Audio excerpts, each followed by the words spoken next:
Vamos lá para a nossa outra aula. Você que está chegando aí na rede, já quero te pedir, se você ainda não se inscreveu no nosso canal, se inscreve no nosso canal. Se você ainda não curtiu a aula, curte a aula aí. E se você ainda não compartilhou essa aula, compartilhe essa aula. Eu sou o professor Leandro, sou professor de Ciências e Biologia e é um prazer estar aí no outro lado da telinha com você nesse exato momento.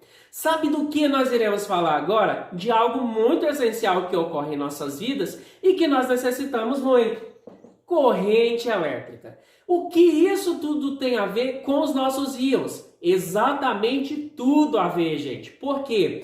Para a formação de uma corrente elétrica, nós teremos que ter a movimentação desses íons. E é graças à movimentação desses íons que nós temos a nossa energia elétrica. Se não tivéssemos movimentação entre eles, jamais seria capaz de obtermos essa energia elétrica. Então essa nossa aula é bem curta. O que eu quero explicar para vocês é como ocorre esse processo da movimentação desses íons.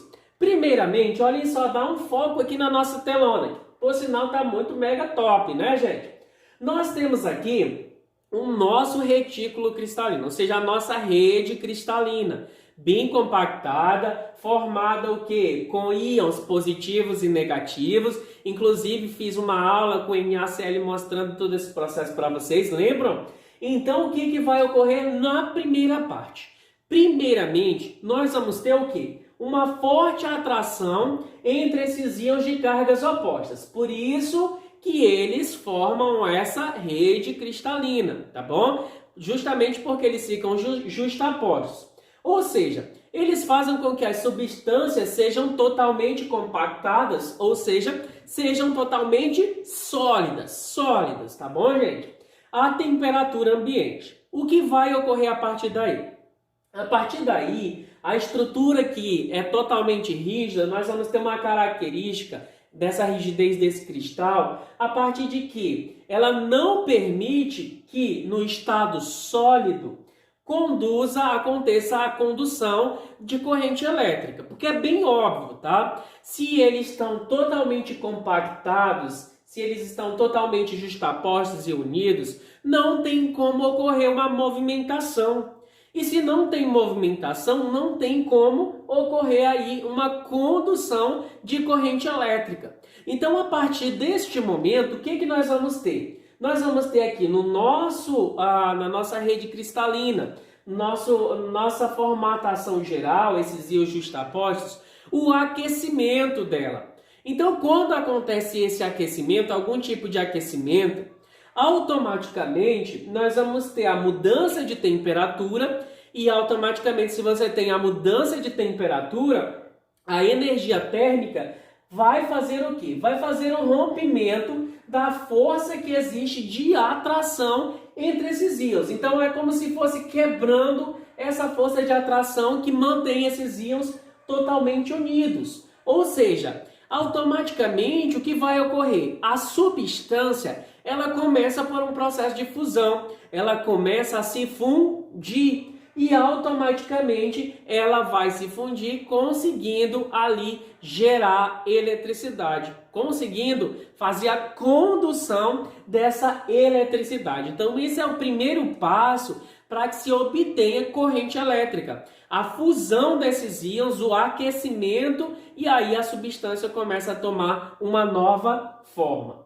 Então, o que acontece? Esses íons que nós temos e a condução da corrente elétrica, nós vamos ter alguns processos. E esses processos, eles estão envolvidos aqui na nossa telinha. Primeiramente, gente, quando nós temos uma substância iônica, tá bom, galera? Uma substância iônica. Essa substância ela é adicionada à água. Então, você tem lá uma substância iônica, adiciona a água, o que vai acontecer? Os íons eles são envolvidos pela molécula do solvente, ou seja, pela molécula da água, num processo conhecido como solvatação. É quando acontece a mistura e aí esse processo é denominado solvatação. Há uma diminuição no quê? Na atração de íons, como eu falei anteriormente para vocês. Se você mistura ali, automaticamente vai acontecer uma ruptura, a atração desses íons. Eles não vão mais se aproximar da maneira que eles se aproximavam. Ou seja, esses cátion e ânions eles tendem a não se namorarem muito, permitindo a separação e a movimentação deles.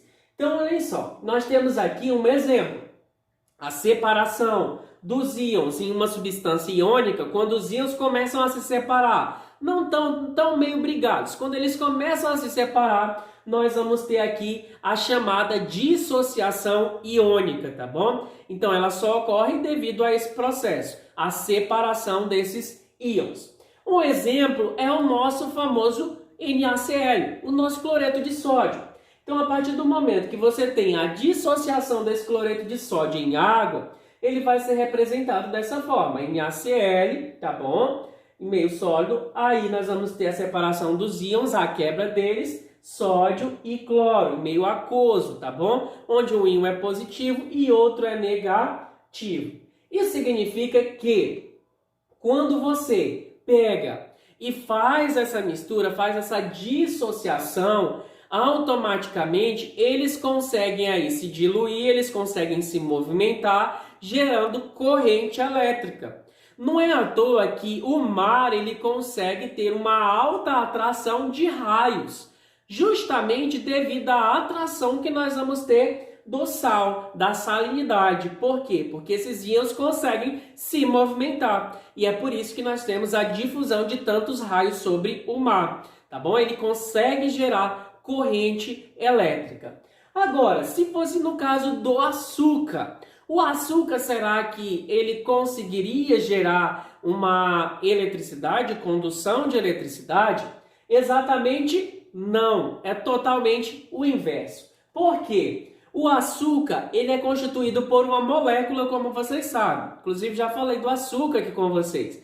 Então, ele é constituído por essa molécula e automaticamente, quando entra em contato com a água, vai apenas acontecer a dissolução, ou seja, ela apenas se dissolve. Coloca água e coloca açúcar, ela apenas dissolve. E nesse momento o que vai acontecer? Nós temos aqui a molécula do açúcar, C12H22O11. Quando você joga o açúcar na água, elas ficam ali, elas não conseguem se movimentar. Então, automaticamente, o que acontece?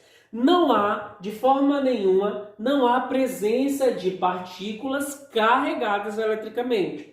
E automaticamente não é possível o quê? O fluxo ordenado de cargas. As cargas dos íons positivos e negativos para a produção de corrente elétrica. Significa que não acontece exatamente nada. O que só acontece é o quê? A dissolução. Ela só dissolve, apenas isso. Não gera corrente elétrica, como se fosse a água e o sal, por exemplo. E aí, o que vai acontecer nesse processo? Esse processo que eu acabei de falar para vocês é apenas para nós identificarmos como que ocorre a geração e a condução dessa eletricidade em ligações iônicas, ligações covalentes. Por quê? Porque muitas vezes algum elemento químico ele não consegue gerar eletricidade devido não ter essa corrente de elétrons, esse mar de elétrons que será automaticamente formado. Beleza? Na próxima aula nós vamos ver um pouco sobre as ligações metálicas que estão envolvidas também com a corrente elétrica. Eu espero que vocês tenham gostado da nossa aula, gente. Fiquem com Deus e até a próxima aula, se Deus quiser. Tchau, tchau! Sangue no olho, galera!